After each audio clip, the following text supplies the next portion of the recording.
When people hear the phrase reparent yourself, people usually roll their eyes because it sounds like cheap internet psychology, right? And they might immediately think, my parents failed me, so now I have to sit in front of a mirror, talk in a baby voice, and do their job for them. That sounds exhausting and unfair. And you are right, it is unfair.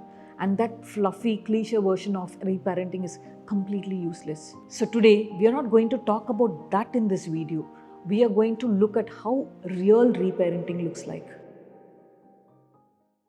Hi, I'm Gayatri Arvind, founder of Abhasa Rehab and Wellness. We offer residential rehabilitation for people struggling with addiction, mental health disorders, eating disorders, and chronic conditions. Over the past 6 years, we have helped over thousands of people reclaim their lives through personalized care. Through this channel, we share practical wisdom to empower your mental health. Imagine you are the pilot of a commercial airplane and you are flying through a massive storm.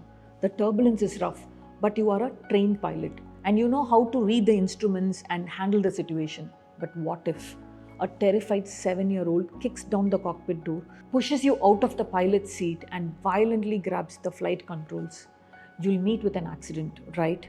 That is exactly what happens inside your brain when you overreact, shut down, or panic over minor stress. To understand why this happens, we need to understand what or who this inner child actually is. See, it is not a literal child living inside your chest. And also, it is not just a metaphor for your innocence. In neurobiology, your inner child is a frozen neural network. It's like an emotional time capsule. As a child, if you experienced neglect, unpredictable anger, or a lack of safety, your brain could not process it. To survive, it hit the pause button.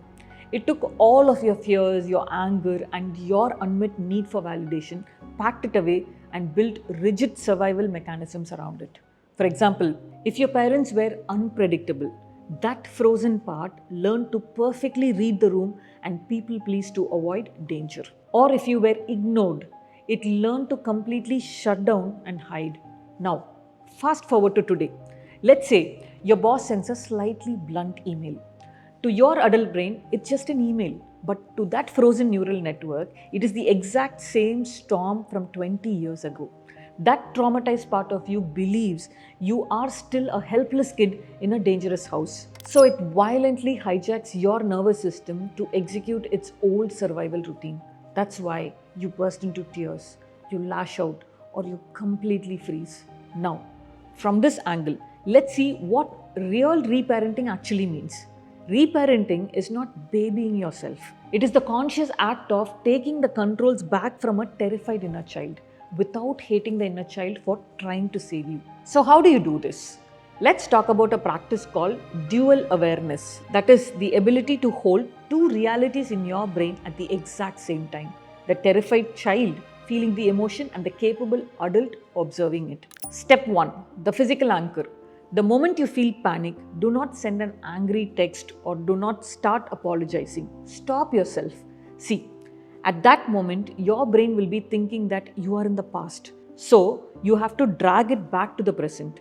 Plant your feet hard on the ground. Tell your nervous system, I am in the present here and I am the adult. Step 2.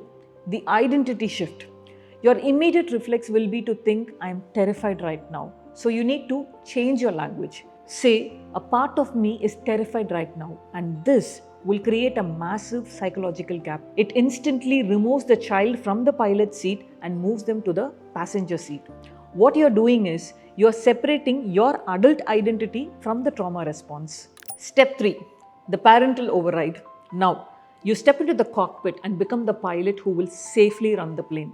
What does it mean? Speak directly to that frozen network, that is, your inner child with authority and warmth. Say it internally. I know how scared you are. You think we are about to be abandoned, but you are reacting to the past. I am the adult now and I have the resources we didn't have back then and I'm flying the plane. When you say this, what will happen? Biologically, a parent's job is not to instantly stop a child from crying. A parent's job is to stay calm and grounded while the child cries. So the child learns that the world is safe. When you practice dual awareness, you are exactly doing that.